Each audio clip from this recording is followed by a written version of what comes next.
friends, and welcome to Throne Room Reviews. Well, this has been the first time in a long while since we've done this, and events seem to conspire against this show, so don't expect a new episode anytime soon. But anyway, since the original review was taken down, this time we'll be looking at the Green Controller again, but in a new style. This episode begins with Percy in the sheds, when Lady Hat appears saying that the Fat Controller, or Sir Topham Hatt for those American viewers, has lost his voice. Not sure why he can't still run the railway by simply sending a workman, like one of those henchmen that follow him around. Still, Lady Hat gives Percy the task of giving out the jobs for the day. As a variation to the previous statement, why couldn't Lady Hat do it herself? Anyway, the jobs are, first, Gordon is to take a train of coaches filled with fine china ceramics for Knapford and to go slowly. James is to shunt at the clothing plant and must be, and I quote, as busy as a bee. Oh, what a glorious thing to be, and be grown up, busy bee, whiling away the passing hours, pinching all the pollen from the covering cloud. Finally, Toby has to take passengers to the Scottish castle, and to be as fast as Gordon's Express. And from the looks of the footage, the flashbacks have been provided by a Rutan.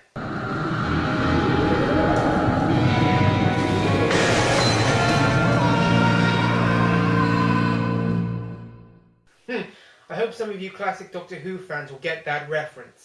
Anyway, Percy travels across the island and gives the named engines their jobs. However, he is hit with stupidity and doesn't remember the orders correctly.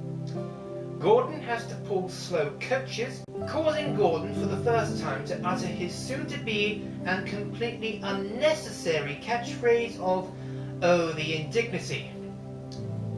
James must be a busy bee, and Toby must pull Gordon's Express. Percy justifies these unusual requests by saying, and I quote once more, "Because I'm controller for the day."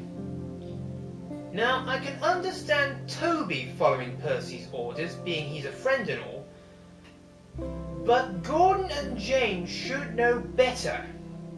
In Percy and the Signal, a classic by the Reverend W. Awdry, Percy plays tricks on both aforementioned characters, and the two express engines fight fire with fire and trick Percy. So given that, you would think both engines would have the common sense to question these decisions.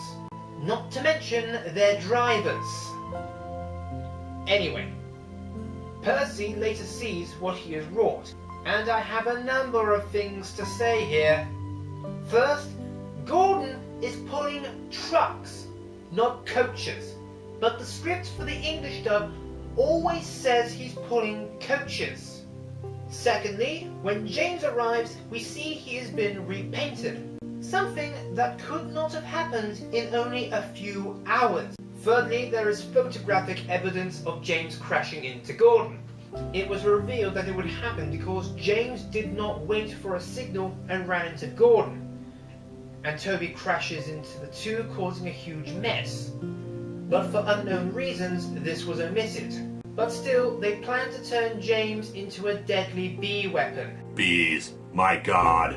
Finally, Toby arrives, and here is my last point.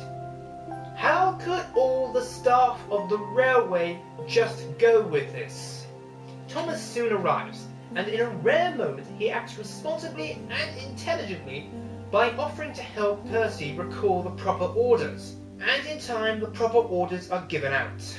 Gordon is still pulling trucks, James is shunting in the coaling yard, and Bulstrode has been turned into a truck for some reason, and Toby takes the passengers to their destination, who will no doubt complain about how late Toby was collecting them.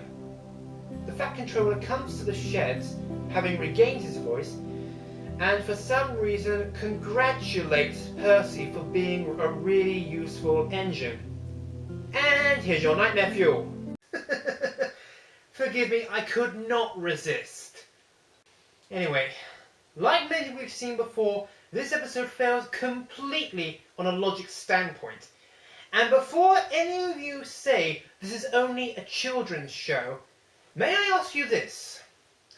Do you want children to grow up without any common sense?